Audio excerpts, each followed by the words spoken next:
ഞാൻ നിങ്ങളുടെ മുന്നിൽ എന്നാന്ന് വെച്ചാൽ എൻ്റെ ഒരു കൂട്ടുകാരൻ്റെ ദുരന്തം നിങ്ങൾക്ക് ആർക്കും സംഭവിക്കരുത്.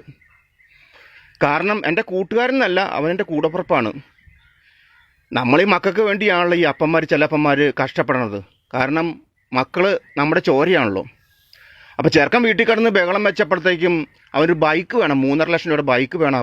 കൂട്ടുകാരന്മാർക്കൊക്കെ ഉണ്ട്, മേടിച്ചു തന്നെന്ന് പറഞ്ഞ് എൻ്റെ കൂട്ടുകാരൻ കടവും വിലയൊക്കെ മേടിച്ച് ഇവന് ഒരു എന്തോ 3.5 ലക്ഷം രൂപയുടെ ബൈക്ക് മേടിച്ചു കൊടുത്ത് ഇവൻ ആ ബൈക്കിൽ കയറി റോക്കറ്റ് പോകണ മാതിരി റോട്ടിയിട്ടങ്ങ് പോയിട്ട് ഒരു ബസ്സിൻ്റെ അടിയിട്ട് കയറിയിട്ട് റോക്കറ്റ് പൊട്ടണ മാതിരി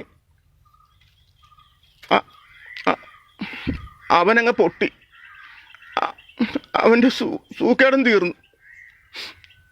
ഈ മരണവാർത്ത അമ്മ അറിഞ്ഞ് അമ്മയ്ക്ക് പ്രഷർ കയറി. ലാസ്റ്റ് അമ്മ നിലത്ത് വീണ് തലഞ്ഞരമ്പ് പൊട്ടി, അമ്മയും തീർന്നു. ഈ ദുഃഖവാർത്ത അപ്പനറിഞ്ഞ് ലാസ്റ്റ് അപ്പന് താങ്ങാൻ വയ്യാണ്ട് നീറി ഒരു കത്തെഴുതി വച്ചിട്ട് അവൻ ആത്മഹത്യ ചെയ്ത് കത്തിലെന്താ എഴുതി വെച്ചതെന്ന് അറിയാമോ? അവൻ കാരണമാണ് അവൻ്റെ മോൻ മരിക്കാൻ കാര്യമൊന്നും. ശരിയല്ലേ? നമ്മൾ മക്കളെ പട്ടിണി എന്താണെന്നോ ദുരിതം എന്താണെന്നോ പ്രയാസങ്ങൾ എന്താണെന്നൊന്നും നമ്മൾ അറിയിക്കുന്നില്ല. അതാണ് തെറ്റ്. മറിച്ച് 2 ദിവസമെങ്കിലും ഈ മക്കളെ പട്ടിണിക്കിട്ടിട്ട് വിശപ്പിൻ്റെ വിളി എന്താണെന്ന് അവർ അറിഞ്ഞായിരുന്നെങ്കിൽ ഇങ്ങനെ സംഭവിക്കില്ല. നമ്മളെ അവർ ഓർത്താനെ. നമ്മൾ ഈ കുടുംബം നോക്കണ അപ്പന്മാരൊക്കെ കാണപ്പെട്ട ദൈവമാണ്. അമ്മ മക്കളെ പഠിപ്പിക്കണമെന്നേ. അങ്ങനെയൊക്കെ വന്നായിരുന്നെങ്കിൽ ഒന്നും സംഭവിക്കില്ല. നമ്മൾ ഈ കല്യാണമൊക്കെ കഴിച്ച് കുടുംബം നോക്കാൻ വേണ്ടി നമ്മുടെ സന്തോഷങ്ങളൊക്കെ നമ്മൾ മാറ്റിവെച്ച് നമ്മുടെ ദുഃഖങ്ങളൊക്കെ നമ്മൾ മറച്ചു വെച്ച് ഇവർക്ക് വണ്ടിക്കാളനെ കൂട്ട് പണിയെടുത്ത് കൊടുക്കണേ.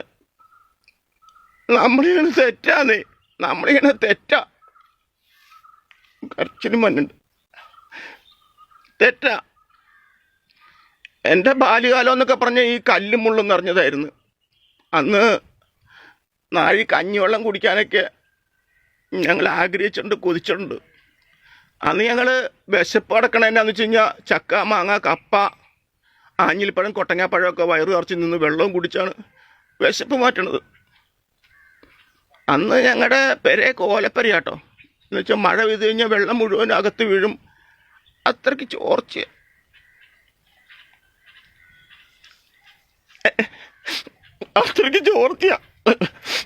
നിങ്ങൾക്ക് അതറിയില്ല.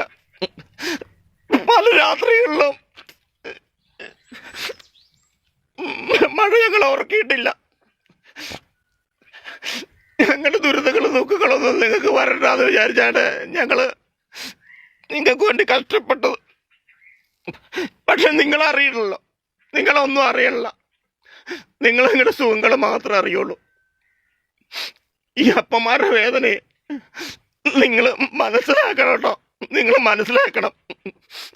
അതെനിക്ക് പറയാനുള്ളത്.